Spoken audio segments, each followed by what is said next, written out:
So hi, my name is Catherine Eve Lorenzo. I'm also called Yen in Human Organ Preservation Effort. I am currently a transplant coordinator and I'm also a registered psychometrician. I work in Human Organ Preservation Effort for 3 years now, and currently in my role, I bridge the gap between the medical and the emotional side of transplantation. So in Human Organ Preservation Effort, basically we are the engine behind the organ donation and transplantation. So we also are the transplant coordinators to assist from the identification of the donors. Next is to the logistics for the organ retrieval and up to the actual transplantation of the program. Because in this is also the gift that we can give to the family or the waiting list, even though we have these misconceptions which can be considered as the greatest challenge in the program, because when they hear about organ donation, probably they misconceptualize about the brain death, and there is this dissonance, cognitive dissonance from a person being taken care of by their hospitals down to becoming a possible donor. So bilang isang transplant coordinator, hindi lang kami nagtatrabaho sa isang opisina. Kami rin ay gumagalaw sa isang komunidad na nagbibigay ng pag-asa sa ibang tao. Hindi lang po sa mga pasyente, kundi sa mga mahal nila sa buhay. Dahil ang natutunan ko dito, kapag ang isang pasyente ay gumaling o nabago ang kanyang buhay, buong pamilya rin ay gumagaling. Minsan ay komunidad din ay gumagaling. Ito po yung, in psychology, we call this butterfly effect. That a simple act of a wing flapping po ay can turn into a tornado to another country.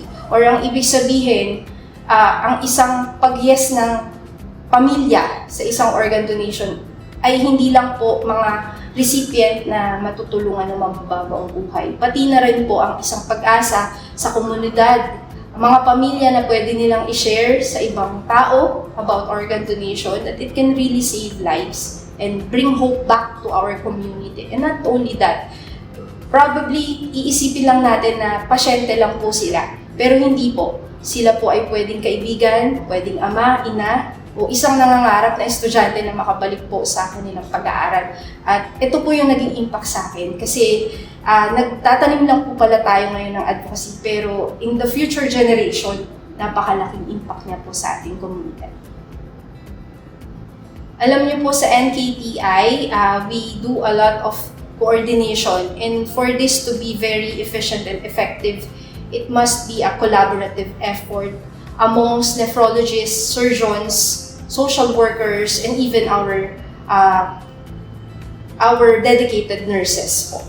So, as a transplant coordinator, kami po ang tagapamagitan upang mas maging makabuluhan ang isang gift of miracle or the gift of life, so that we can partake the legacy of the love and the legacy of compassion that we do in transplant coordination. At hindi lang po doon natatapos ang pagiging coordinator, because not only for the concept of the disease organ donation program, not only for the concept of the living donation program in NKTI, but also as an advocate outside this community. Because kung makikita nyo po, napakababa po ng rate ng deceased donor. Pero para tumaas po ito, kinakailangan po namin ang tulong ninyo upang kayo rin po ay maging advocate.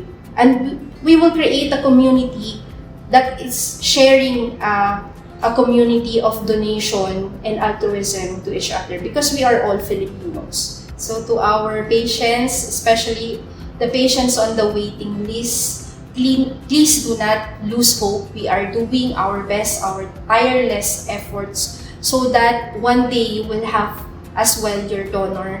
And to our donor families, your resilience and your strength has become our inspiration, so that we could continue our mission. Without your yes to the donation, we cannot do the gift of miracle or the gift of life that our recipients are enjoying now, giving them the second chance to continue their mission in life as well.